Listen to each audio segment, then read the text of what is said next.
Hello అండి అందరికీ. నేను మీ Aparna. Welcome back to my channel Aparna vlogs. Present మేమైతే హలేబీడులో ఉన్న హొయసలేశ్వర టెంపుల్‌లో ఉన్నాము. ఈ టెంపుల్ వ్లాగ్ కూడా నేను ఆల్రెడీ పోస్ట్ చేశాను. ఎవరైనా చూడని వాళ్ళు ఉంటే డెఫినెట్‌గా చూడండి.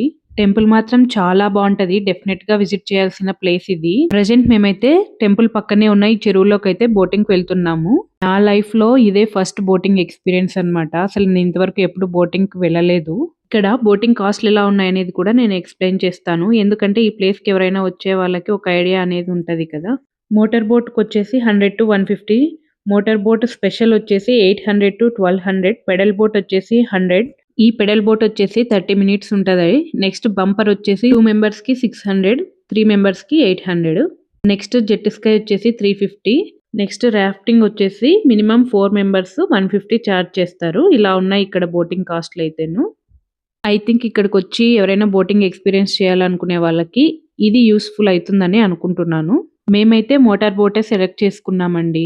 పెద్దవాళ్ళు 4 మెంబర్స్ ఉన్నాము. పిల్లలు 3 మెంబర్స్ ఉన్నారు. మాకి టోటల్ వచ్చేసి 500 చార్జ్ చేశారు.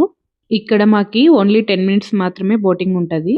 ఈ బోటింగ్ వెళ్ళడానికి మెయిన్ రీజన్ వచ్చేసి మా తన్మయ్ అండి. ఇంకా మా తన్మయ్ హ్యాపీనెస్‌కి ఇంకా మాటలు లేవంతే. ఏం తన్మయ్ బోటింగ్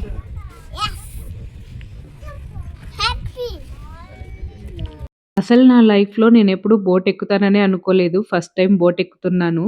అసలే ఈత రాదు. దేవుడే దిక్కింకా. నిజం చెప్పాలంటే మాకీ ట్రిప్ అంతా అన్‌ఎక్స్‌పెక్టెడ్ ప్లానింగ్స్‌తోనే స్టార్ట్ అయింది. ఎందుకంటే హలేబీడుకి వెళ్ళాలని మేమైతే అనుకోలేదు. నిజం చెప్పాలంటే అసలు హలేబీడు ఒక ప్లేస్ ఉందని కూడా నాకు తెలీదు ఇక్కడికొచ్చే వరకును. దారి మధ్యలో అనుకున్నాము. ఇలా వచ్చేసాము. ఆ శివుని ఆజ్ఞ లేనిదే ఏమీ జరగదంటారు కదా! మేబీ ఇది కూడా ఆ శివుని ఆజ్ఞనే అనుకుంటున్నాను నేనైతేను. మొత్తానికైతే ఏదో అలా భయపడుతూనే బోట్ ఎక్కేసాను. నాకైతే మెయిన్‌గా మా చిన్నోడే ఎక్కడ ఏడుస్తాడేమో మధ్యలో అనిపిచ్చింది. కానీ వాడైతే బాగా ఎంజాయ్ చేశాడు. నేనైతే ఇది అస్సలు ఎక్స్‌పెక్ట్ చేయలేదు. వాడు ఇంత బాగా ఎంజాయ్ చేస్తాడని. ఇంకా తన్మయ్ అంటారా? దానికింకా డబుల్ హ్యాపీనెస్ అన్నమాట ఇది. మేము వెళ్ళింది 10 నిమిషాలే అయినా వ్యూ మాత్రం చూడ్డానికి చాలా బావుందసలు. మెయిన్‌గా నా భయం గూడా పోయింది. నెక్స్ట్ టైమ్ గూడా ట్రై చేయొచ్చు.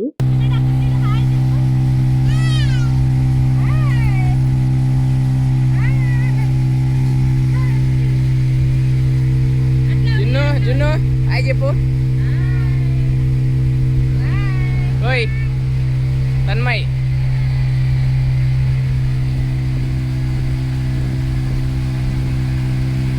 అసలు ఈ చిచ్చర పిడుగులు బయటైతే అంత అల్లరి చేస్తారు గదా! వన్స్ బోట్ ఎక్కాక నిజంగా ఒకరినొకరు పట్టించుకోలేదు. నేచర్‌ని అలా బాగా ఎంజాయ్ చేస్తున్నారసలు పిల్లలు. ఎంత సపోర్ట్ చేశారంటే పిల్లలు గూడాను. ఎవరు ఏడ్చలేదు మధ్యలో అయితే. మాకు ఈ ట్రిప్పు స్టార్ట్ అయిండేదే పిల్లల అక్షరాభ్యాసం కోసం. జున్నును, మా చిన్నోడి అక్షరాభ్యాసం కోసమయితే వెళ్ళాలనుకున్నాము. ఆ అక్షరాభ్యాసం కంప్లీట్ అయ్యాక ఓపిక, టైము 2 ఉంటే ఉడిపికి వెళ్ళాలనుకున్నాము. ఉడిపినే ఎందుకు సెలెక్ట్ చేసుకున్నాము అంటే డిసెంబర్ ఎండింగ్‌లో మా సిస్టర్ వాళ్ళు మంగుళూరు, ఉడిపి వెళ్లారు. అక్కడ ఉడిపిలో మా సిస్టర్ వాళ్ళు బోటింగ్‌కి వెళ్లారనమాట. అప్పటినుంచి తన్మయ్ బోటింగ్ వెళ్దాం అంటూనే ఉంది. సమ్మర్‌లో ఎప్పుడైనా ప్లాన్ చేద్దాంలే అనుకున్నాము. కానీ ఇప్పుడు ఎలాగో ఇంత దూరం వెళ్తున్నాం గదా! ఇంకా ఉడిపికి వెళ్దామని అనుకున్నాము. కానీ సడెన్‌గా మధ్యలో ప్లాన్‌లన్నీ చేంజ్ అయిపోయినాయి. మేము వెళ్ళాలనుకున్న ప్లేసులు వేరు. మేము వెళ్ళిన ప్లేసులు వేరు. కారెక్కేంత వరకు తెలీదు ఎవరొస్తున్నారు, ఎవరు లేదు అని. అంత డౌటుండే. నేను, శ్యాము ఎప్పటినుంచినో అనుకుంటున్నాము ఈ ట్రిప్‌కి వెళ్ళాలని. కానీ లాస్ట్‌లో తనే రాకుండా అయిపోయింది. సడెన్‌గా ప్లాన్ చేసుకున్న వాటికి అన్నీ కుదురుతాయేమో అనిపిచ్చింది నాకి. ఎందుకంటే మేము ఎప్పటినుంచినో అనుకుంటున్నాం వెళ్ళాలి అని. లాస్ట్ మినిట్‌లో అంతా తారుమారైపోయింది. అందుకే అంటారేమో ముందుగా ఏది అనుకోకూడదు అని. ఇలాగే సీన్ అంతా రివర్స్ అయిపోతది. కానీ ఈ ట్రిప్‌లో మాత్రం మేము ఎక్స్‌పెక్ట్ చేసిన దానికంటే డబుల్‌గా ఎంజాయ్ చేశామండి నిజంగాను. మా పిల్లలు కూడా ఎవ్వరు ఇబ్బంది పెట్టలేదు. అంతే బాగా ఎంజాయ్ చేశారు వాళ్ళు కూడాను. ఇక్కడైతే చిన్న చిన్న ఫిష్‌లు గూడా ఎంత బావున్నాయసలు. చాలా ఉన్నాయి.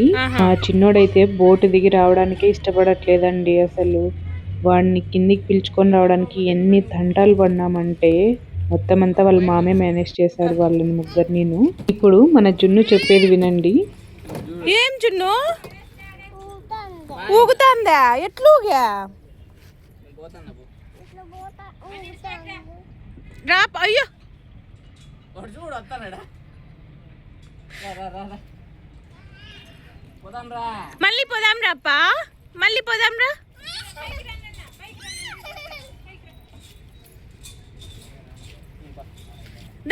పోతున్నా కార్లో పోతున్నా. ఇదండి మా పిల్లల రియాక్షను. జున్నుకేమో ఊగుతాందంట వచ్చేటప్పుడు. ఇంకా మా చిన్నోడికైతే ఎంతసేపు బుజ్జగించినా రాడు. ఏం చేసినా రాడు.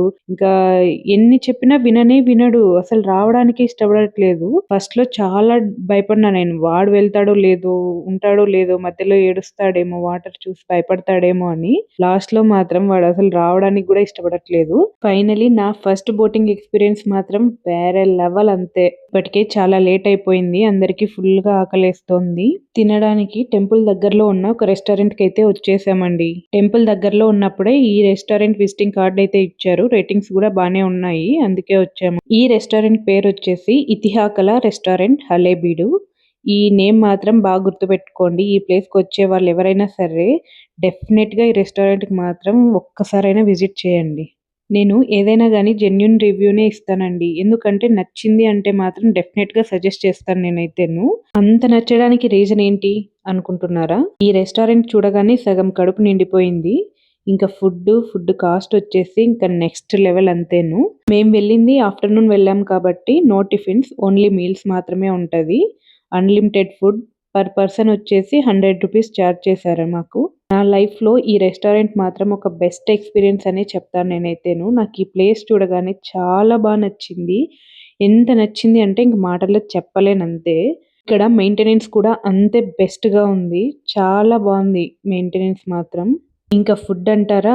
₹100కి అన్‌లిమిటెడ్ ఫుడ్ ఎవరు పెడతారండి అసలు? మనము ఫుడ్‌కి ఎంత పెడుతున్నాము అనే దానికంటే అది ఎంత క్వాలిటీగా ఉంది, ఎంత టేస్ట్‌గా ఉన్నది అదే ఇంపార్టెంట్ నాకైతేను. ఇక్కడ వీడియో క్లిప్ మిస్ అయింది గానీ ఫస్ట్ అయితే స్వీట్ పొంగల్లు, పులిహోర పెట్టారు. టేస్ట్ మాత్రం అదిరిపోయింది అంతేను. నాకు టేస్ట్ ఇక్కడ చాలా నచ్చింది. నెక్స్ట్ వచ్చేసి బీట్రూట్ ఫ్రై, స్ప్రౌట్స్ ఏదో కర్రీ ఇచ్చారు. ఇందులోకి అక్కి రొట్టె ఇచ్చారన్నమాట. ఇది మన సైడ్ అయితే బియ్యపు రొట్టె అనుకోండి. టేస్ట్ మాత్రం ఒక్కదానికి మించి ఒకటి అదిరిపోయింది అంతేను. మరీ ఎక్కువ చెప్తున్నా అనుకోకండి. జెన్యూన్‌గానే చెప్తున్నాను. నేను బయట చాలా చోట్ల తిన్నాను కానీ, ఇంత తక్కువ కాస్ట్‌కి ఇంత క్వాలిటీ ఉన్న, టేస్ట్ ఉన్న బెస్ట్ ఫుడ్ అయితే మాత్రం ఇదే. నా లైఫ్‌లో అయితే నేను ఈ ఫుడ్‌ని ఎప్పటికీ మర్చిపోలేను. ఇంకా అవన్నీ తిన్నాక వైట్ రైసు, సాంబారు, రసము, అందులోకి నంజుకోవడానికి వడియాలు. ఇంకా టేస్ట్ అంటే నేను ఎన్ని సార్లు చెప్పినా కూడా తక్కువే అండి దీని గురించి మాత్రం. ఇంకా ఫైనల్‌గా మసాలా మజ్జిగతో ఎండ్ అయింది. ఫుడ్డే కాదు మెయింటెనెన్స్ కూడా చాలా బాగుంది. నాకు ఫస్ట్ నచ్చిండేది ఏమంటే ఈ రెస్టారెంట్ థీమ్ బాగా నచ్చింది. చిన్న పిల్లల దగ్గర నుంచి ప్రతి ఒక్కరికి బాగా కన్వీనియంట్ గా కట్టారనమాట ఇది. ఈవెన్ చైర్స్ గానీ, ఉయ్యాల, మీరు ఇందాక చూసారు కదా చిన్న పిల్లలకి చిన్ని ఉయ్యాల. ఎవరైనా చిన్ని బేబీస్ వస్తే ఇలా చిన్ని ఉయ్యాల పడుకోవడానికి ఎంత బుజ్జిగా భలే ఉంది కదా. ఇంకా ప్రజెంట్ ఈ రెస్టారెంట్ కి వర్షం ఒక్కటే తక్కువ అండి. ఇప్పుడు మీరు చూస్తున్నారు కదా, ఇప్పుడు గాని వర్షం పడిందంటే ఈ ప్లేస్ కంటే బెస్ట్ ప్లేస్ ఇంకొకటి లేదు. నాకు ఇలా ఉంటే చాలా ఇష్టం. పెద్దవాళ్ళ కాలంలో అందరూ ఇలాగే ఇల్లులు కట్టించుకునేవాళ్ళు. ఇప్పుడు ఇలా ఎవరు కట్టించుకుంటున్నారు ఇల్లులు? ఇప్పుడు కట్టే ఇళ్లలో వెంటిలేషన్ కోసం వెతుక్కోవాలి. హలేబీడ్‌కి ఎవరైనా వస్తే ఈ రెస్టారెంట్‌కి మాత్రం తప్పకుండా రండి. ఫైనల్లీ నేనైతే చాలా హ్యాపీ. మీకెలా అనిపించిందో కామెంట్ చేసేయండి. ఇంకొక వీడియోలో మళ్ళీ కలుద్దాం. Bye bye.